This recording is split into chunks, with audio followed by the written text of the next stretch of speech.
तुमने बताया था कि वो शख्स तुमसे हर हफ्ते की रात को राब्ता करता है। मैंने वकार से पूछा। जी हाँ, इसने मुख्तसर जवाब दिया। वो खासा अपसेट दिखाई दे रहा था। इसका शेप भी बड़ा हुआ था। शायद वो बहुत ज़्यादा तकलीफ़ में रहा था या फिर वो बहुत ज़्यादा आराम व आसाइश का आदी था। मैंने हाकिम अली से पूछा, क्या इस पर तशद्दुद किया गया है? मेरा ख्याल है साईं कि इसे फजल ने ज़्यादा आराम से नहीं रखा। ज़्यादा आराम? वकार तलखी से बोला। अरे वो मुझे जानवरों के बारे में सुलाता था और किसी जानवर ही की तरह इसने मेरे पैर में जंजीर बांध रखी थी। खाने को सूखी हुई चावल की रोटी और चाय का एक प्याला देता था या फिर बासी चावल और दाल। नहाने तो दूर की बात है, मैंने तो 2 दिन से मुंह भी नहीं धोया है। तुम्हारा क्या ख्याल था? तुम किसी 5 स्टार होटल में मुकीम हो या मेरी दावत पर यहाँ शिकार खेलने आए हो? मैंने तंजिया अंदाज में कहा। तुम तो बुर्दा फरोश हो, बुर्दा फरोश। तुम्हारे साथ कोई रियायत नहीं हो सकती। मैं तुम्हें पहले भी बता चुका हूँ कि मैं बुर्दा फरोश नहीं हूँ। वो तो बस रहने दो, मैंने इसकी बात काट दी। ये बताओ कि तुम्हारा वो दोस्त तुमसे रब्ता करेगा तो तुम इसे क्या कहोगे? जो तुम कहलवाना चाहोगे वही कह दूंगा। इसे किसी तरह कहीं बुला सकते हो? मैंने पूछा। वो इंतहाई चालाक बल्कि मक्कार आदमी है। इसे ज़रा सा भी शुबा होगा तो वो भूल कर भी मुझसे रब्ता नहीं करेगा। मुमकिन है सज़ा के तौर पर मुझे ठिकाने ही लगा दे। वकार ने जवाब दिया। ये तो तुम पर मुनहसिर है। तैमूर ने कहा कि इसे शक ना होने दो, वरना यह भी मुमकिन है कि तुम हमारे हाथ मारे जाओ। वकाल ने बेबसी से होंठ चबाए और सर झुकाकर सोचने लगा। फिर वो सर उठाकर बोला, मगर मैं इसे कहूँ क्या? बहाना ऐसा होना चाहिए कि वो आने पर मजबूर हो जाए। तुम इससे कह सकते हो कि मैंने कामरान का सुराग लगा लिया है। आजकल वो अपने एक दोस्त के साथ रह रहा है और ये कि मैं अकेला तो इस पर हाथ नहीं डाल सकता। तुम आ जाओ तो मिलकर इसे पकड़ लेंगे। वो खुद भागा हुआ नहीं आएगा बल्कि कामरान के ठिकाने का पता पूछेगा। वकाल ने कहा, तुम तो अकल से बिल्कुल ही पैदल हो। तैमूर चिल्लाकर बोला, क्या हर बात तोते की तरह पढ़ाई जाए? इसमें अकल होती तो इस शख्स का आलाकार क्यों बनता? मैंने तज़हीक अमेज़ अंदाज में कहा। फिर मैं वकार से बोला, अहमक आदमी, वो अगर तुमसे एड्रेस पूछे तो ऐसा पेचीदा बताना कि वो क़यामत तक इसे तलाश न कर सके। मैं तैयार हूँ। वकार तवील सांस लेकर बोला, परसों हफ्ता है, अब बाकी इंतज़ाम तुम लोग खुद कर लो। मैंने हाकिम अली को हिदायत की कि वो वकार को गुस्ल कराकर दूसरे कपड़े दे और इसे खाना खिलाए। हाकिम अली इसे लेकर चला गया तो मैंने मुख्तसरन तैमूर को बताया कि वकार हमारे हाथ कैसे लगा। हम दोनों बातें करते हुए मकान के बैरूनी हिस्से की तरफ निकल गए। इसी वक्त मेन गेट से पुलिस की एक जीप अंदर दाखिल हुई। इसमें एक एसपी, 2 इंस्पेक्टर, 2 गनमैन सवार थे। मैं फुर्ती से एक सुतून की आड़ में चला गया। पुलिस अफसरान जीप से उतरकर बाबा साईं के उताक की तरफ बढ़ गए। फौरन ही बाबा साईं के उताक से बाबा साईं का एक मुलाजिम निकला और तेजी से अंदर की तरफ बढ़ा। मैंने इसे आवाज़ देकर रोक लिया और पूछा, अरे बाबा क्या बात है? ये पुलिस इधर कैसे आई है और तू कहाँ भागा जा रहा है? साईं, वो एसपी साहब रईस को बुला रहा है, मुलाजिम ने जवाब दिया और मेरी तरफ यूँ देखा जैसे पूछ रहा हो अब मैं जाऊँ। अरे चरिया, तूने एसपी को बताया नहीं कि बाबा साईं आराम कर रहे हैं? बताया था साईं। मुलाजिम मेरे सख्त लहजे से बुरी तरह गड़बड़ा गया था, मगर वो कह रहा था कि मेरा रईस से मिलना बहुत ज़रूरी है। बाबा तू अंदर जाओ और हाकिम अली को भेज दे। मैंने कहा, जो हुक्म साईं। इसने हाथ जोड़कर जवाब दिया और तेज़ी से अंदर चला गया। मैं इससे बात करने में इतना महव हुआ कि ध्यान न रख सका। मैंने नज़रें उठाकर देखा तो एसपी मुझे उताक के दरवाजे पर खड़ा दिखाई दिया। वो घूर घूर कर मेरी तरफ ही देख रहा था। फिर इसने इशारे से एक गार्ड को बुलाकर कुछ पूछा। गार्ड ने मेरी तरफ घूम कर देखा, फिर एसपी की किसी बात का जवाब देने लगा। फिर वही मुलाजिम मुझे अपनी तरफ बढ़ता दिखाई दिया। मैंने तैमूर से कहा, मेरे लिए एक नई परेशानी खड़ी होने वाली है। हमारी ज़रा सी बेपरवाही की वजह से एसपी ने हमें देख लिया और अब वो हमें बुलवा रहा है। वो मुलाजिम तकरीबन दौड़ता हुआ मुझ तक पहुंचा और बोला, साईं आपको एसपी साहब ने बुलाया है। एसपी ने बुलाया? मैंने यूं बनकर पूछा जैसे मैं अब तक एसपी की मौजूदगी सला इलम था। कहाँ है एसपी? वो सामने उताक के बाहर खड़े हैं, मुलाजिम ने बताया। ठीक है तू जा, मैंने मुलाजिम से कहा। फिर तैमूर से मुखातिब हुआ, तुम अभी यहीं ठहरो, जब तक एसपी तुम्हें खुद न बुलाए वहाँ मत आना। ये कहकर मैं उताक की तरफ बढ़ गया। मुझे देखकर एसपी की आंखों में चमक से नमूदार हो गई। इसने गौर से मुझे देखते हुए पूछा, साईं आप कहाँ से तशरीफ़ लाए हैं? कहीं से भी नहीं, मैंने संजीदगी से जवाब दिया। वैसे इस सवाल का मकसद पूछ सकता हूँ? ऐसे ही एसपी ने तंज किया। आप यहाँ सबसे मुख्तलिफ नज़र आए हैं इसलिए पूछ बैठा। मैं इसे कोई सख्त जवाब देने वाला था कि हाकिम अली वहाँ पहुँच गया। क्या बात है एसपी साहब? इसने कहा, ऐसी कौन सी इमरजेंसी हो गई कि आप रईस को नींद से उठाना चाहते हैं? आप शायद नए आए हैं यहाँ। मैं रईस से माफ़ी मांग लूँगा। मगर ना सही, हाकिम अली ने कहा, तुम तो माफ़ी मांग कर चले जाओगे, मगर हमें तो इसी हवेली में रहना है। रईस तुम्हें फांसी पर नहीं लटकाएगा। एसपी के सब्र का पैमाना लबरेज होगा। साईं एसपी साहब आराम से बात करो। रईस की हवेली में खड़े होकर इसकी बुराई कर रहे हो। देखो मैं भी रईस का एहतराम करता हूँ इसलिए यहाँ चला आया हूँ। रईस की जगह कोई और होता तो वो यहाँ आने के बजाय इसे थाने में तलब करता। बस बाबा बस, हाकिम अली ने कहा, अब ज़्यादा बात बात मत करना, रईस तो अपने टाइम पर ही सोकर उठेगा, अब चलते फिरते नजर आओ। हाकिम अली ने चुटकियां बजाते हुए कहा। क्या नाम है तेरा? एसपी ने हाकिम अली को खा जाने वाली नज़रों से घूरते हुए पूछा। क्यों साईं? हाकिम अली ने तंजिया अंदाज में पूछा। क्या मुझे थाने ले जाने का इरादा है? इसी वक्त बरामदे में बाबा साईं नमूदार हुए। इनकी तरफ एसपी की पुश्त थी, वो इन्हें देख नहीं सका। बाबा साईं ने मुझे इशारा किया कि एसपी को इनकी तरफ भेज दिया जाए। मैंने एसपी साहब से पूछा, आप रईस से मिलना चाहते हैं ना? ऑफ कोर्स, इसने जवाब दिया। तो आइए मेरे साथ। मेरी आवाज़ पे एसपी ने घूम कर देखा तो इसकी नज़रें बाबा साईं पर पड़ी। वो तेज़ी से इनकी तरफ बढ़ा। क्या बात है ऑफिसर? बाबा साईं ने पुरसुकून लहजे में पूछा। साईं, कराची से एक पुलिस पार्टी यहाँ आई है, वो लोग आपसे मिलना चाहते हैं। मैंने इन लोगों को फिलहाल रोक दिया है और ख़ुद आपके पास आया हूँ। एसपी ने कहा। बाबा, वो लोग क्यों आए हैं? क्या चाहते हैं? बाबा साईं ने पूछा। कराची में आपके बंगले पर फायरिंग हुई है और एक दफ़ा नहीं कई दफ़ा हुई है। इसमें आपके आदमियों समेत 6 आदमी हलाक हुए हैं। मैं जानता हूँ, बाबा साईं हाथ उठाकर बोले। आपके पोल्ट्री फार्म पर भी 2 गिरोहों में तसादम हुआ है, इनमें भी पुलिस को कई अफराद की लाशें मिली हैं और डाकुओं ने मुझे भी अगवा किया था। बाबा साईं तलख लहजे में बोले। ये तुम मुझ पर कोई इल्ज़ाम लगाने की कोशिश कर रहे हो या पुलिस की नाअहली की दास्तान सुना रहे हो? पुलिस का ख्याल है कि इन सब वाक़यात के पीछे बैनुल अक़वामी दहशतगर्द कामरान का हाथ है। हमें इतला मिली है कि वो आपकी जागीर में छुपा हुआ है। फिर अब तुम मुझसे क्या चाहते हो? बाबा साईं ने पूछा। मैं तो सिर्फ आपको इतला देने आया था। अभी थोड़ी देर में कराची की पुलिस पार्टी हवेली की तलाशी का वारंट लेकर आ रही है। वो लोग शौक से आए, बाबा साईं ने जवाब दिया और अंदर की तरफ मुड़ गए। एसपी चंद लम्हे वहाँ खड़ा कुछ सोचता रहा, फिर वो भी घूमा और तेज़ तेज़ कदमों से उतार की तरफ चल दिया जहाँ दूसरे अफसरान बैठे थे। मैं ड्राइंग रूम में दाखिल हुआ तो बाबा साईं इस तरह के आलम में टहल रहे थे। मुझे देखकर वो पुरख्याल लहजे में बोले। कामरान, मेरा ख्याल है कि तू यहाँ से निकल ही जा बेटा। यहाँ किसी को खोटे और खरे की तमीज़ नहीं है। मैंने तो गवर्नर से कहकर तेरे सारे जाली केस ख़त्म करा दिए थे, मगर लगता है कि कोई ऐसा बाख्तियार हाथ मौजूद है जो तुझे घेर कर कानून के सामने ले आता है। मैं कानून से नहीं डरता बाबा साईं, मैंने पूरे तमाम लहजे में जवाब दिया। कानून से वो लोग डरते हैं जिनके दिल में चोर होता है। ये पूरा सिस्टम ही ख़राब है बेटा, बाबा साईं ने जवाब दिया। बाज़ औक़ात इंसाफ इतनी ताख़ीर से मिलता है कि इंसाफ मांगने वाला खुद ही इस दुनिया से रुखसत हो चुका होता है। अमूमन ये होता है कि वाक़याती शहादतों और झूठी गवाहियों से पुलिस अदालत के रूबरू किसी भी बेगुनाह को मुजरिम ठहरा देती है। तो यहाँ से निकल जा बेटा। ठीक है बाबा साईं, मैं यहाँ से चला जाऊँगा, मगर फौरी तौर पर यह मुल्क नहीं छोड़ूंगा, मैंने फैसला कुन लहजे में कहा। मैं बाहर आया तो मुझे दुरानी का ख्याल आया, वो भी गोट ही में कहीं मौजूद था। मुमकिन है कराची वापस चला गया हो। मैंने हाकिम अली से इसके बारे में पूछा तो इसने बताया कि वो अभी गाँव ही में मौजूद है और गोट के सिरे पर एक पुख्ता मकान में मुकीम है।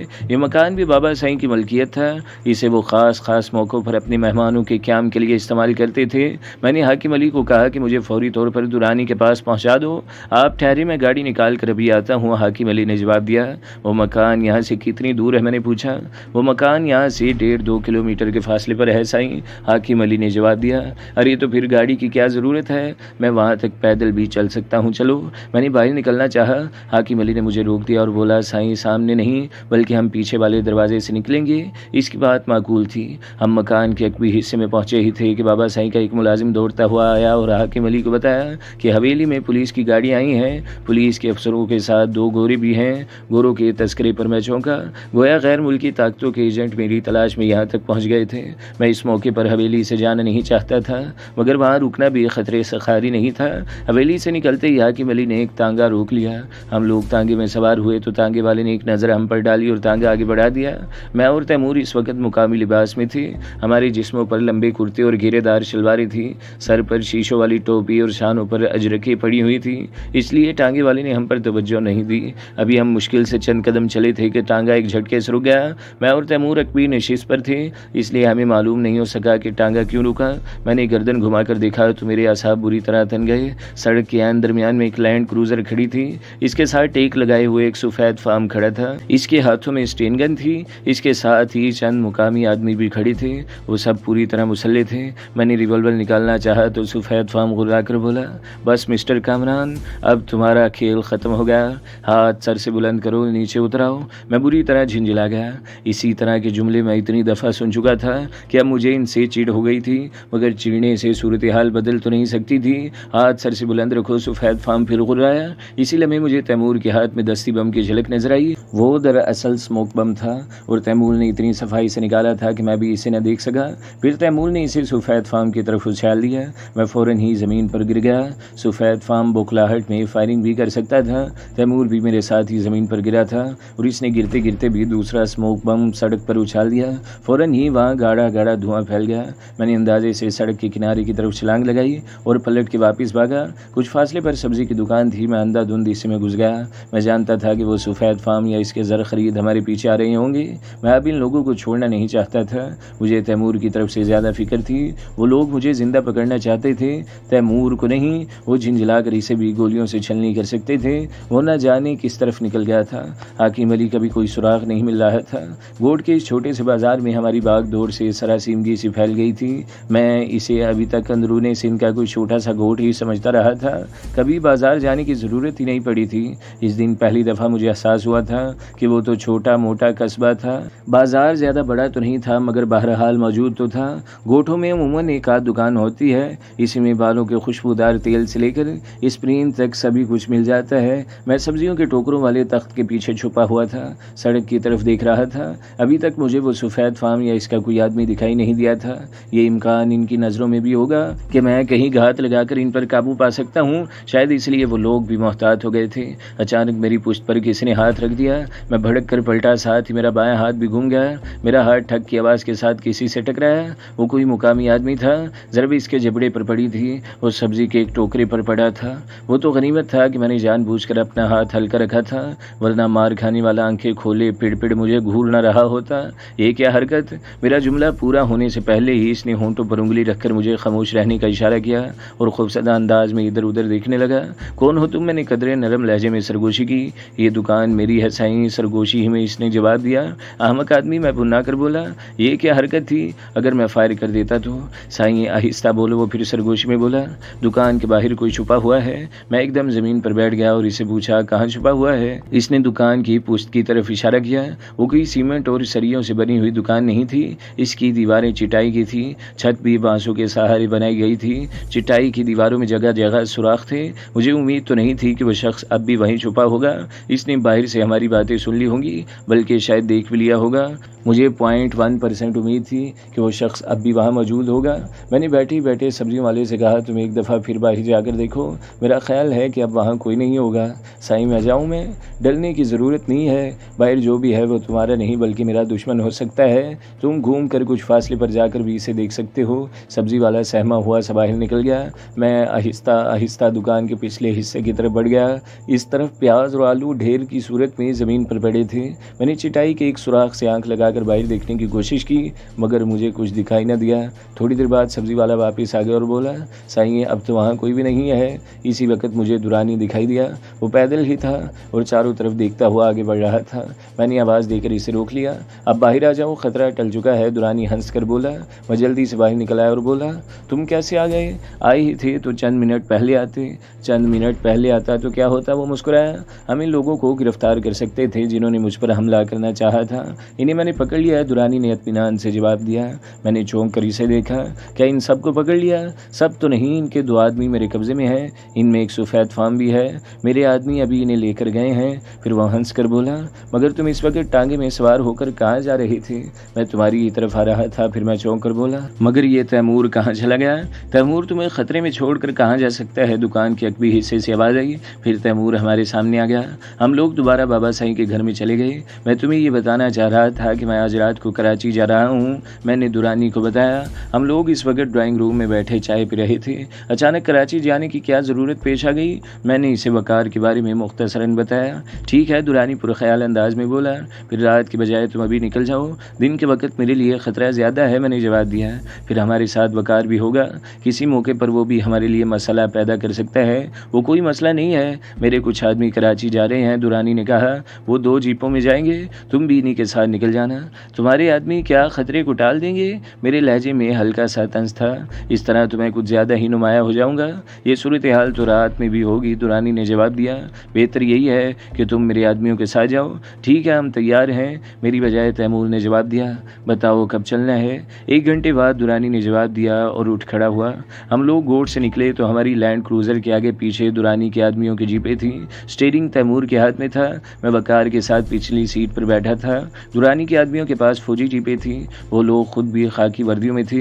पहली नज़र में यूँ लग रहा था जैसे फ़ौज का कोई आला अफसर अपने गार्ड्स के साथ कहीं जा रहा हो। इन दिनों फ़ौजी अफसर इसी तरह सफ़र कर रहे थे क्योंकि डाकुओं के ख़िलाफ़ इनका ऑपरेशन अभी जारी था। तुम्हारा फ्लैट कहाँ है? मैंने वकार से पूछा। मैं पहले बता तो चुका हूँ कि मेरा फ्लैट नॉर्थ नाज़िमाबाद के इलाके में है। जो बात पूछी जाए इसी का जवाब दो, मैं घुर्राकर बोला। वकार सहम कर मुझे देखने लगा। तीनों गाड़ियाँ खासी तेज़ रफ्तारी से सफ़र तय कर रही थी। हमें खाने पीने का कोई सामान भी साथ लेने का मौका नहीं मिला था, सिर्फ कॉफ़ी का एक थर्मोस था। हम लोग कराची की हुदूद में दाखिल हुए तो मेरी रेस्ट वॉच में 2:15 बज रहे थे। सोहराब गोट से गुजरने के बाद मैंने तैमूर से गाड़ी रोकने को कहा। तैमूर ने आगे वाली जीप को रुकने का इशारा किया और ख़ुद भी सड़क के किनारे रुक गया। फ़ौरन ही दोनों जीपों में से एक आदमी उतरकर हमारी गाड़ी की तरफ आ गया। मैंने इन लोगों का शुक्रिया अदा किया और इनसे कहा कि अब हमारे लिए कोई ख़तरा नहीं है। वो लोग मुझे सलाम करके रुखसत हो गए। अब कहाँ जाना है? तैमूर ने गाड़ी का इंजन स्टार्ट करते हुए पूछा। अब हम वकार के घर जाएंगे। मैंने कहा। क्या आप लोग मेरे साथ ही रहेंगे? वकार ने पूछा। हाँ, 2-4 दिन तो तुम्हारे साथ रहना पड़ेगा, मैंने जवाब दिया। तुम्हें कोई एतराज़ है क्या? नहीं है, एतराज़ तो कोई नहीं है, बस मेरा फ्लैट कुछ छोटा है। इसने अटक अटक कर कहा। साफ जाहिर था कि वो हमें अपने फ्लैट पर नहीं ले जाना चाहता था। अरे यार, अब इतना भी छोटा नहीं होगा कि इसमें हमारे लिए जगह न निकल सके। तैमूर ने विंडो स्क्रीन पर नजरें जमाए हुए जवाब दिया। वो ऐसा है कि वकार ने कुछ कहना चाहा मगर फिर खामोश हो गया। हाँ बोलो, रुक क्यों गए? मैंने पूछा। अभी हफ्ते में 1 दिन बाकी है, क्या इस वक्त आप मुझे अपना कैदी बनाकर रखेंगे? तुम्हारा क्या ख्याल है? तैमूर ने कहा।